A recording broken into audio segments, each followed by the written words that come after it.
Hello दोस्तों, आज की वीडियो में हम रेस्टोरेशन एज के बारे में जानेंगे। पिछले वीडियो में हमने पढ़ा था प्यूरिटन एज के बारे में। तो दोस्तों, प्यूरिटन एज में मैंने बताया था कि किस तरह से जो इंग्लैंड के किंग है चार्ल्स, उन्हें एग्जीक्यूट करके ओलिवर क्राउनवेल प्यूरिटन के लीडर्स बने थे। और 1649 से 1660 तक इंग्लैंड में कोई भी किंग्स नहीं था। लेकिन 1660 में जब ओलिवर क्राउनवेल की डेथ हो जाती है तो इंग्लैंड के लोग चार्ल्स के बेटे को बुला लेते हैं जो फ्रांस भाग गया था। तो दोस्तों, चार्ल्स के बेटे चार्ल्स सेकंड जो फ्रांस से इंग्लैंड में आते हैं, इसे ही मोनार्की रिस्टोर कहा जाता है। तो दोस्तों, यहाँ से रेस्टोरेशन एज चालू हो जाता है। 1660 से 17 तक चलता है। जब चार्ल्स सेकंड इंग्लैंड में आता है तो वो फ्रांस के कल्चर्स और ड्रामा को लेकर आते हैं। और जब 1660 में चार्ल्स सेकंड इंग्लैंड में आते हैं तो सबसे पहले वहाँ जो ड्रामा प्यूरिटन एज में बन हुए थे उन्हें फिर से चालू करता है। तो दोस्तों, ये सब हम आज के वीडियो में जानेंगे। तो दोस्तों, सबसे पहले हम रेस्टोरेशन एज के इंट्रोडक्शन जान लेते हैं। The restoration period began in 1660 and continue up to 1700। तो दोस्तों, रेस्टोरेशन एज 1660 में स्टार्ट होते हैं और 17 तक चलता है। The word restoration means the return of monarchy. तो दोस्तों, रेस्टोरेशन का मीनिंग्स है रिटर्न्स ऑफ मोनार्की, यानी किंग्स का रिस्टोर होना। 1660 kings Charles second returning to England and become king. 1660 में चार्ल्स सेकंड इंग्लैंड आता है और किंग्स बन जाते हैं।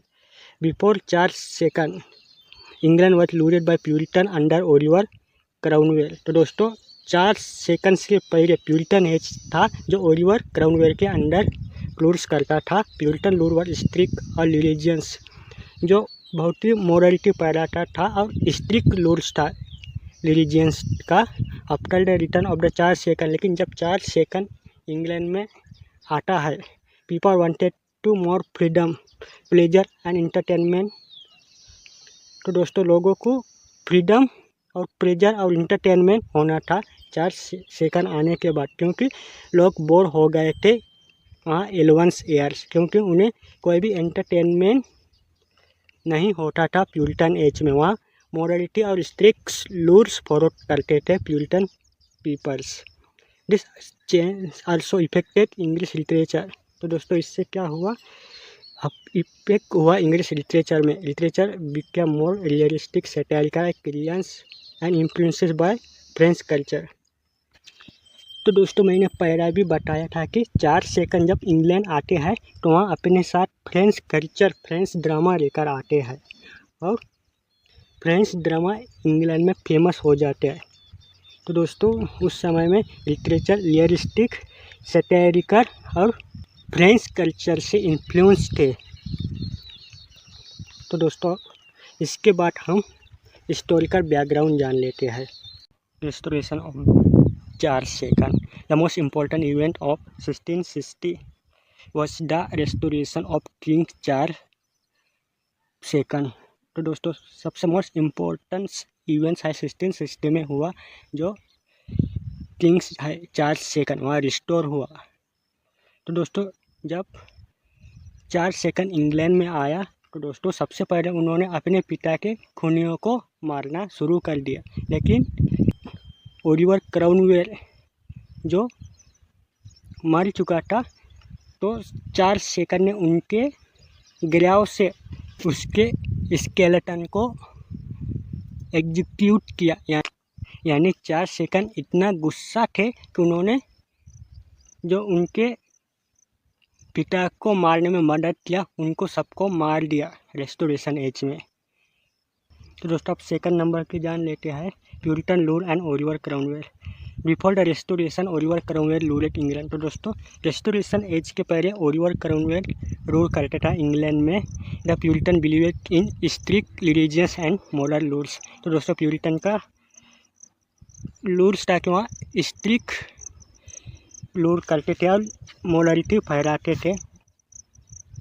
During this period theatre were closes. Puritan age में थिएटर बंद हुआ था और जो भी एंटरटेनमेंट का साधन था वहाँ सब बैन हो चुका था प्यूरिटन एज में। लेकिन जब चार्ल्स सेकंड किंग्स बढ़ता है रेस्टोरेशन एज में, वहाँ थिएटर को फिर से रीओपनिंग करता है और पीपल फिर से इंजॉय करने लग जाता है, ड्रामा करने लग जाता है। अब सोशल चेंज देख लेते हैं क्या है। आफ्टर द रेस्टोरेशन एज के बाद इंग्लिश सोसाइटी चेंज ग्रेडली। तो दोस्तों इंग्लिश सोसाइटियाँ वहाँ चेंज हो गए। जो प्यूरिटन एज में वहाँ स्ट्रिक्ट लाइफ स्टाइल जीते थे, जो मोरालिटी फैलाते थे, रेस्टोरेशन एज में वहाँ चेंज हो गया और एंटरटेनमेंट शुरू हुआ। The royal court became a centre of the luxury passion pleasure and entertainment. तो दोस्तों जो रॉयल कोर्ट है वहाँ सेंटर बन गया पैशन का, प्लेजर का और एंटरटेनमेंट का। However this period was also known for moral lewdness and corruption. लेकिन इस एज में मोरालिटी बिल्कुल ख़त्म हो गए थे और करप्शन होने लगा था। This change were reflected the restoration literature specially in drama. तो दोस्तों इस एज में ड्रामा चेंज हो गया था। फोर्थ नंबर पे है विंस एंड टोरीज। तो दोस्तों यहाँ दोनों एक पॉलिटिकल पार्टीज है। During this period two important political group develop है। इस एज में दो पॉलिटिकल ग्रुप डेवलप हुए हैं। जो विंग्स हैं वहाँ सपोर्ट करते हैं पार्लियामेंट्स को और जो टोरीज ग्रुप हैं वहाँ सपोर्ट करते हैं किंग्स को, मोनार्की को। This political divisions became an important part of English political life. तो दोस्तों यहाँ ग्रुप्स हैं रेस्टोरेशन एज में पॉलिटिकल पार्टीज का। दोस्तों इसके बाद है फिफ्थ नंबर पे ग्लोरियस रेवोल्यूशंस जो 1688 में हुआ था।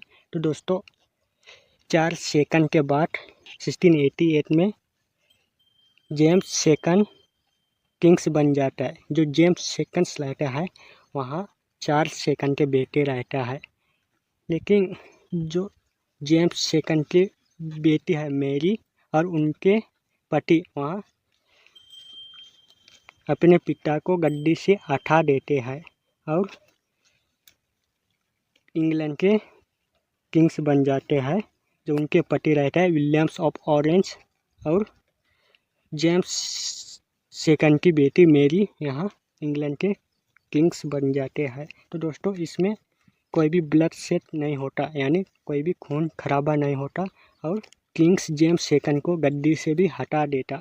तो दोस्तों इस कारण से इसे ग्लोरियस रेवोल्यूशन कहा जाता है। तो दोस्तों रेस्टोरेशन एज में ग्रेट फायर ऑफ लंदन भी हुआ था जो 1666 में हुआ था, जो लंदन में आग लग गया था और लगभग 13,000 घर जल गए थे।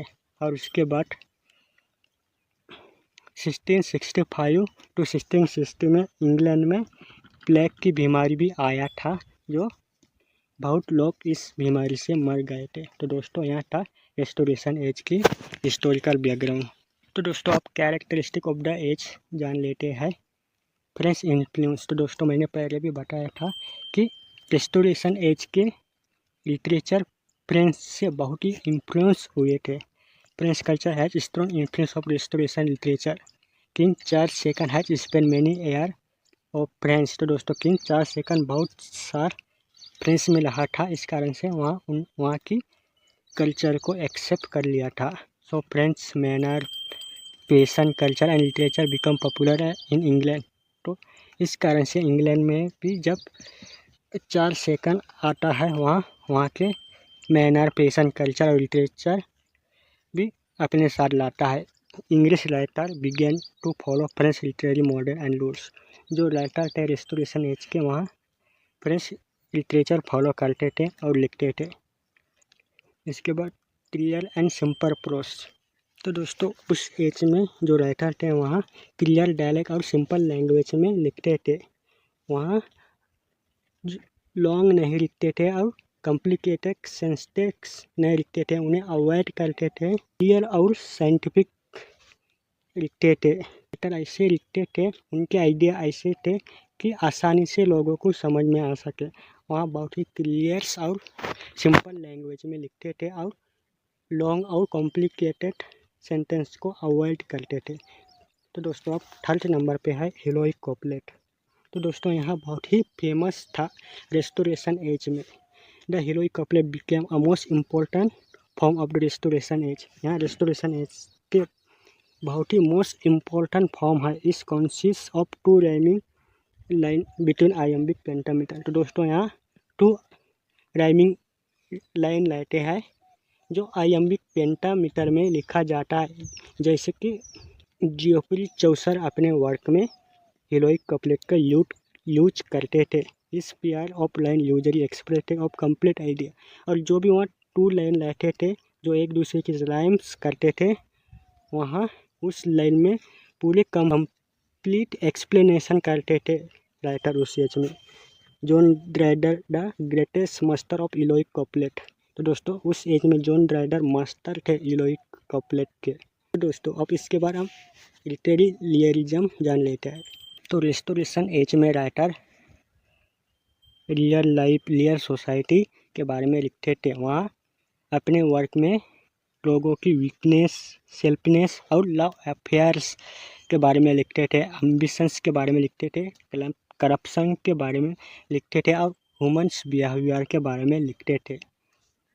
तो दोस्तों इसके बाद 5th नंबर पे है satire and reasons. Satire becomes very important during this period.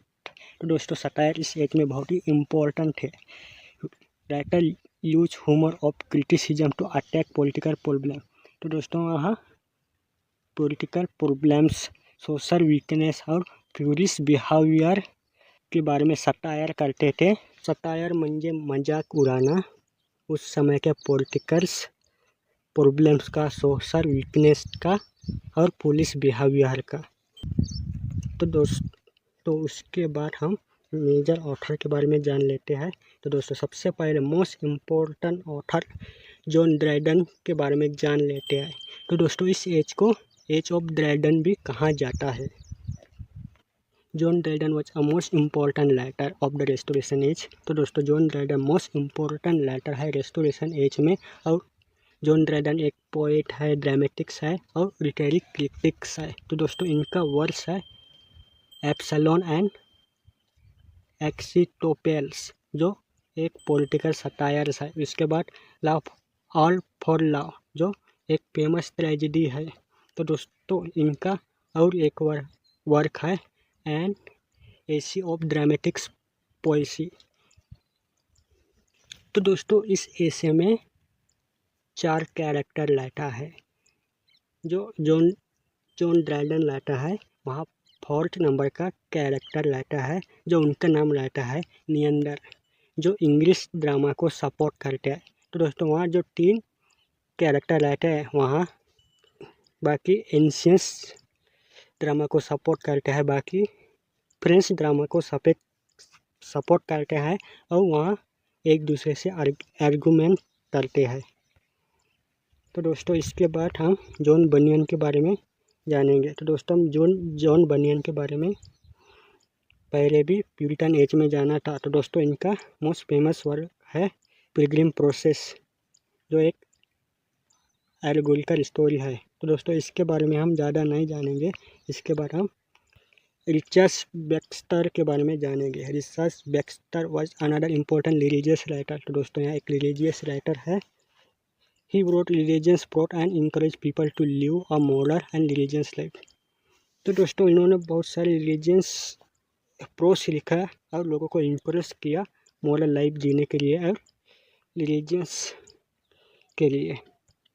इसके बाद हम सैमुअल पेपेस के बारे में जानेंगे। Samuel Pepys was a famous diarist. तो दोस्तों यहाँ एक डायरिस्ट थे। इस diaries give a valuable information. इसके डेली वैल्यूएबल इंफॉर्मेशन देते थे about the daily daily life के बारे में, सोसाइटी के बारे में, पॉलिटिक्स के बारे में, थिएटर्स के बारे में और इम्पोर्टेंट इवेंट्स के बारे में रेस्टोरेशन एज में यहाँ इंफॉर्मेशन देते थे।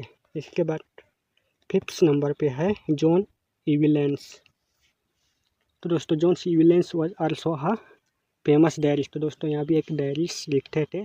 इस writing provide useful information about the social and political life of the period. तो दोस्तों यहाँ भी एक यूजफुल इंफॉर्मेशन देते थे सोशल और पॉलिटिकल लाइफ के बारे में। तो दोस्तों इसके बाद हम रेस्टोरेशन ड्रामा जानेंगे। तो दोस्तों रेस्टोरेशन ड्रामा में कॉमेडी ऑफ मैनर्स बहुत ही इम्पोर्टेंस है। Restoration drama become very popular after the reopening of theatre. तो दोस्तों रेस्टोरेशन एज में ड्रामा बहुत ही पॉपुलर हो जाते हैं।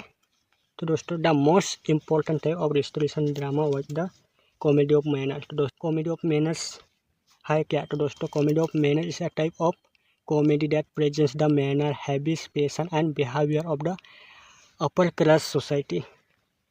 तो दोस्तों कॉमेडी ऑफ मैनर टाइप है एक कॉमेडी का जो अपर क्लास सोसाइटी का मैनर, हैबिट्स, पेशेंस, बिहेवियर के मजाक उड़ाते थे। कॉमेडी ऑफ मैनर में ड्रामा में क्या शो करते थे? तो दोस्तों कॉमेडी ऑफ मैनर में लव अफेयर्स को शो करते थे, अपर क्लास सोसाइटी के मैरिज प्रॉब्लम को बताते थे, स्कैंडल्स को बताते थे और weak and clever conversational passion and luxuries को बताते थे, डिस्कनेस बिहेवियर के बारे में लिखते थे। तो दोस्तों यहाँ सब अपर क्लास सोसाइटी के बारे में लिखते थे, उनका मजाक उड़ाते थे एक फनी वे में, जो इसे ही कॉमेडी ऑफ मैनर्स कहा जाते हैं रेस्टोरेशन एज में। इसके बाद मेजर ड्रामेटिक्स को देख लेते हैं।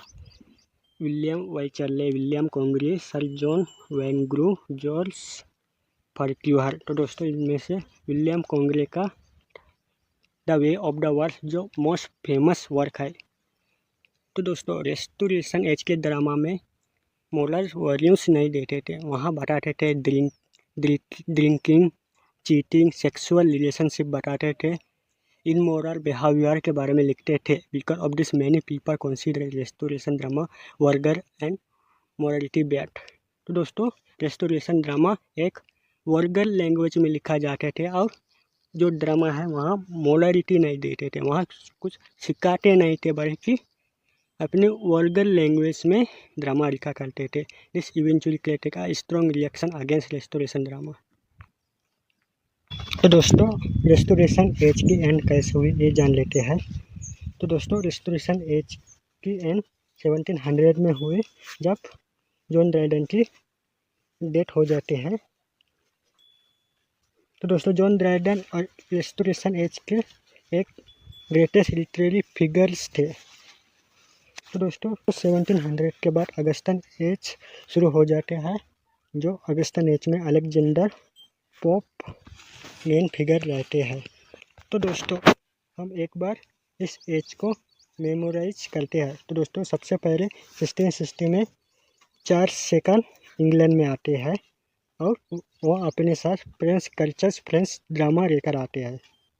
और जैसे ही वहाँ इंग्लैंड में आते हैं, सबसे पहले वहाँ थिएटर को रीओपन करते हैं और अपने पिता के खूनियों को चुन चुन कर मारते हैं।